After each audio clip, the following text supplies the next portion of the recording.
Saat ini, badak yang dijuluki sebagai badak berbulu adalah badak Sumatera karena terdapat bulu di tubuhnya. Badak ini berstatus terancam punah, dan badak Sumatera adalah kerabat terdekat yang masih hidup dari badak berbulu yang masuk ke jajaran megafauna Pleistosen,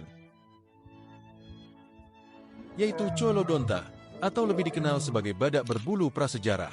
Badak prasejarah ini pernah hidup di wilayah Eurasia Utara, di mana bulu tebal membuatnya dijuluki Wolir Rhino dan membantu mereka bertahan di wilayah dingin, bahkan saat zaman es berlangsung. Dulunya, hewan ini pernah dianggap sebagai makhluk mitos oleh penduduk asli Siberia. Bagaimana kehidupan mereka saat itu, dan apa penyebab kepunahannya?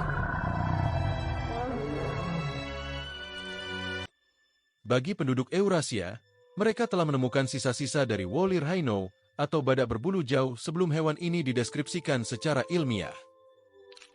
Saat itu, badak berbulu seringkali dianggap sebagai makhluk mitos. Namun, mereka tidak tahu bahwa yang mereka temukan sebenarnya adalah sisa-sisa badak di Siberia. Cula badak prasejarah ini bahkan pernah dianggap sebagai cakar burung raksasa. Seorang naturalis asal Jerman bernama Heinrich von Puss masih mempertahankan keyakinan bahwa benda tersebut adalah cakar burung dan mendeskripsikannya sebagai spesies burung punah pada tahun 1823. Padahal, di tahun-tahun sebelumnya, naturalis lain telah menyatakan bahwa yang dianggap sebagai cakar burung itu sebenarnya adalah cula badak. Ratusan tahun sebelumnya, pada tahun 1335, tengkorak badak berbulu yang ditemukan di daerah Genf, Austria, malah dianggap sebagai tengkorak naga. Salah satu spesimen beku dari badak berbulu ditemukan di wilayah Yakutia, Rusia. Saat ini, deskripsi mengenai badak berbulu cukup diketahui dengan baik karena sisa-sisa yang ditemukan cukup banyak dan lengkap, bahkan banyak yang belum menjadi fosil.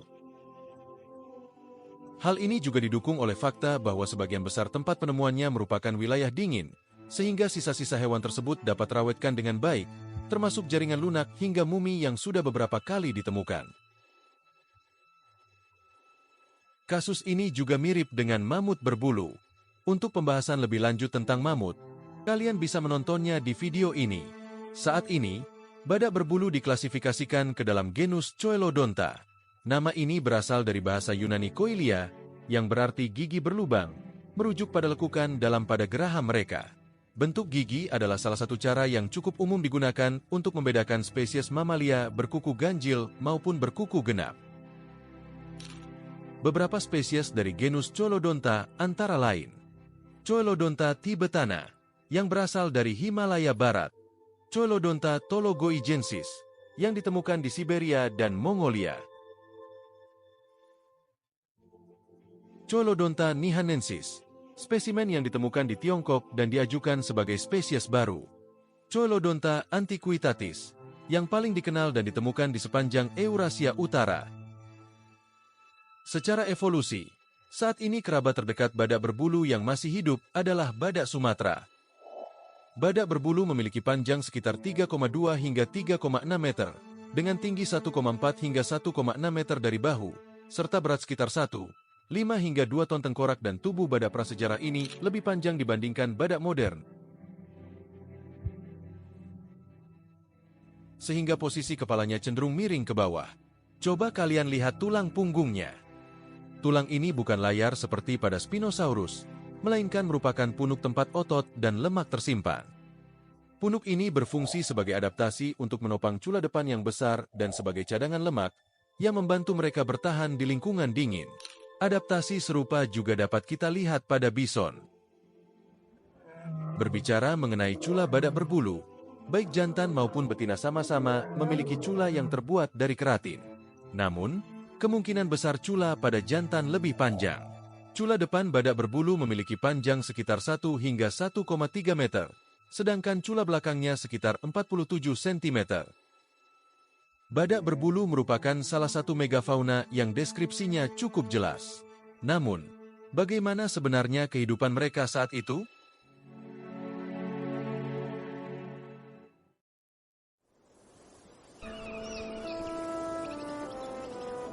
Hidup di wilayah dingin, apalagi saat terjadi zaman es, memaksa makhluk hidup untuk beradaptasi dengan kondisi tersebut. Kita dapat melihat bulu yang tebal pada woolly mammoth. Tidak hanya mamut, badak berbulu juga menggunakan bulunya sebagai salah satu cara untuk bertahan di wilayah dingin. Bukti keberadaan bulu tebal ini dapat kita lihat pada mumi badak berbulu yang terawetkan. Inilah yang membuat badak berbulu terlihat unik, karena badak biasanya lebih identik dengan kulit tebal daripada bulu. Namun, meskipun badak ini sangat terspesialisasi untuk hidup di wilayah dingin, mereka juga dapat hidup di wilayah yang lebih hangat dengan iklim sedang. Habitat badak berbulu cukup luas. Bahkan, mereka memiliki jangkauan habitat terluas dibandingkan jenis badak lainnya yang membentang dari Eropa hingga Asia bagian utara. Mereka hidup di berbagai lingkungan, mulai dari daratan rendah, dataran tinggi, hingga lembah sungai. Namun, mereka menghindari pegunungan karena salju yang terlalu tebal dan medan yang terjal sulit untuk dilalui. Badak ini cenderung hidup di tundra stepa atau padang rumput luas dan kering, karena di sanalah makanan favorit mereka ditemukan. Bukankah zaman es menutupi bumi dengan salju?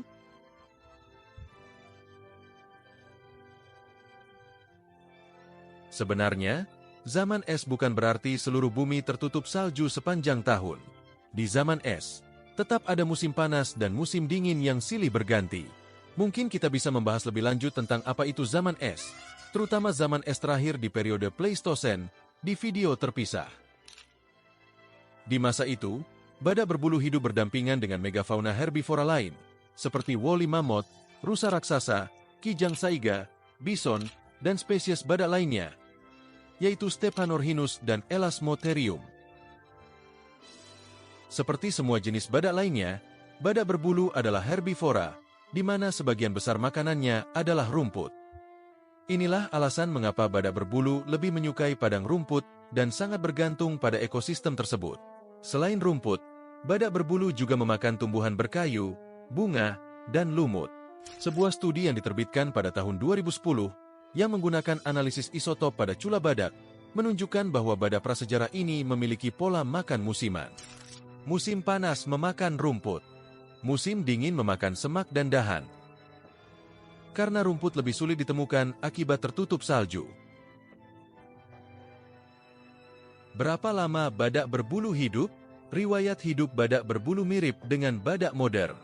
Bahkan, mereka memiliki usia hidup yang sama, yaitu sekitar 40 tahun. Bagaimana dengan cula badak berbulu yang sering digambarkan sangat panjang? Para ilmuwan sempat berdebat dan mengajukan berbagai teori tentang fungsi cula ini, karena bentuknya yang lebih tipis dibandingkan badak modern. Ada yang berpendapat bahwa cula ini terlalu rapuh untuk digunakan dalam pertarungan. Namun, dari bukti lukisan gua yang dibuat oleh manusia prasejarah, terlihat bahwa badak berbulu juga bertarung satu sama lain. Saat ini, dipercaya bahwa cula badak berbulu memiliki fungsi yang mirip dengan badak modern, yaitu 1. Mengais makanan, dengan cara menyingkirkan salju untuk mendapatkan tumbuhan yang tertimbun. 2. Mempertahankan diri. Meskipun badak dewasa memiliki sedikit pemangsa, individu muda dapat dimangsa oleh hiena dan singa gua. 3. Pertarungan antar sesama, terutama pada badak jantan yang lebih teritorial atau saat musim kawin tiba. Apakah badak berbulu diburu oleh manusia? Jika kita melihat timeline kapan badak berbulu hidup, maka dapat dipastikan bahwa mereka hidup berdampingan dengan manusia. Namun, apakah mereka juga menjadi korban perburuan manusia?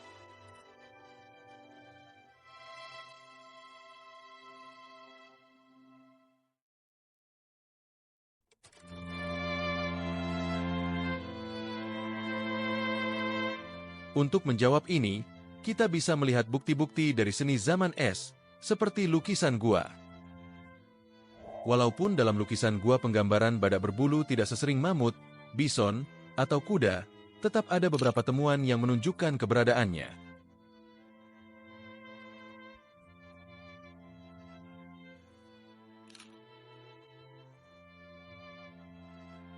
Meskipun badak berbulu muncul dalam seni Paleolitikum, tidak ada bukti kuat bahwa mereka menjadi target utama perburuan manusia. Jikapun ada perburuan, tampaknya itu jarang terjadi, Keberadaan sisa-sisa badak berbulu di gua arkeologi kemungkinan besar dikumpulkan manusia dari bangkai badak yang sudah mati, bukan dari hasil perburuan. Dengan kata lain, badak berbulu bukan hewan buruan utama manusia prasejarah. Apa penyebab kepunahan badak berbulu? Badak berbulu dari genus Cholodonta pertama kali muncul sekitar 3,7 juta tahun yang lalu di masa Pliosen, dan yang terakhir punah sekitar 14.000 tahun yang lalu di akhir Pleistosen. Sebuah studi tahun 2020 yang menganalisis DNA menunjukkan bahwa populasi badak berbulu tetap stabil, bahkan saat hidup berdampingan dengan manusia selama ribuan tahun. Ini menjadi bukti kuat bahwa manusia bukan penyebab utama kepunahannya. Sebaliknya, kepunahan badak berbulu lebih disebabkan oleh perubahan iklim di akhir zaman es. Saat itu, iklim bumi menjadi lebih hangat, yang menyebabkan bentang alam berubah. Padang rumput yang luas di wilayah utara mulai berubah menjadi hutan, sehingga mengurangi sumber makanan utama badak berbulu. Akibatnya, populasi mereka mulai menurun secara perlahan. Namun, beberapa ilmuwan masih percaya bahwa kepunahan tidak hanya disebabkan oleh satu faktor, melainkan oleh kombinasi beberapa faktor, termasuk kemungkinan kecil perburuan oleh manusia. Seperti yang sering disampaikan oleh channel ini, teori mengenai kepunahan badak berbulu dapat berubah seiring dengan perkembangan penelitian. Meskipun manusia pernah hidup berdampingan dengan badak berbulu, saat ini kita hanya bisa menyaksikannya lewat sisa-sisa yang terawetkan dan lukisan-lukisan gua yang menjadi bukti bahwa mereka pernah eksis di bumi.